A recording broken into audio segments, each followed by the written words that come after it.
بسم اللہ الرحمن الرحیم۔ اپنے شاعر منظر عاشقی کا السلام قبول کیجیے۔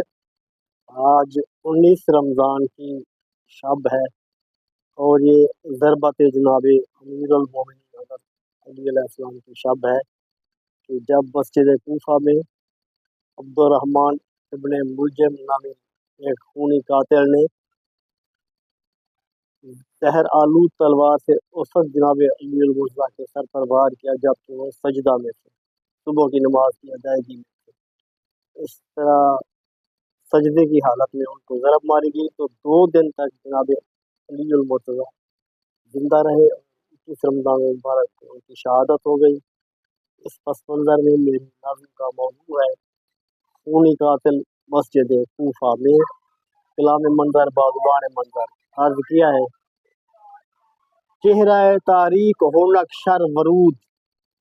گوشائے مسجد میں ایک تودا وجود، رکھنا لب رال آنکھوں میں رمد،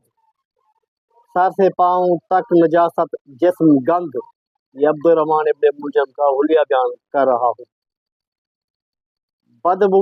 بدبو کے بھبکے تن سے دور تک، بدبو کے بھبکے تن سے دور تک، جسم و جاں محروم از بشری رمک، جیسے ایک منحوس غید انگیز ڈھیر، لغو سوچوں کی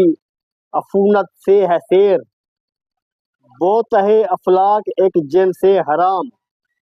وہ تہے افلاک ایک جن سے حرام، سوئے دوزخ گامزن ہر ایک گام،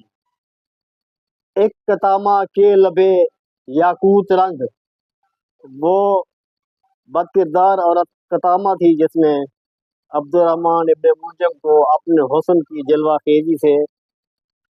تابناکی سے مسحور کر کے اس لعنتی عورت نے اسے قتل پر آمادہ کیا۔ ایک کتامہ کے لبے یاقوت رنگ اور شعلہ خیز حسن سیم سنگ،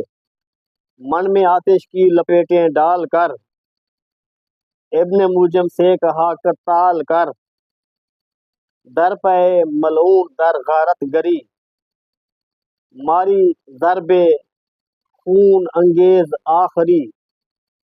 سید عالی نسب از سجدہ گیر، در مصلی بہہ گئی خونی لکیر، تربتر چہرہ لہو سے بھر گیا، کاری ضربت وار قاتل کر گیا، کعبہ آمد صحن مسجد میں شہید، روح عالم میں نہیں ایسا سعید، در پہ تھی کفر کے کینے کی دید، سوگ میں آل محمد ماہ عید، خونی قاتل کو دیا شربت کا جام، اس سخی اس کرم پرور پر سلام۔ آخری شعر تافلک منظر علی کی شان ہے، تافلک منظر علی کی شان ہے، یا علی تو کل کا کل ایمان ہے، یا علی تو کل کا کل ایمان ہے۔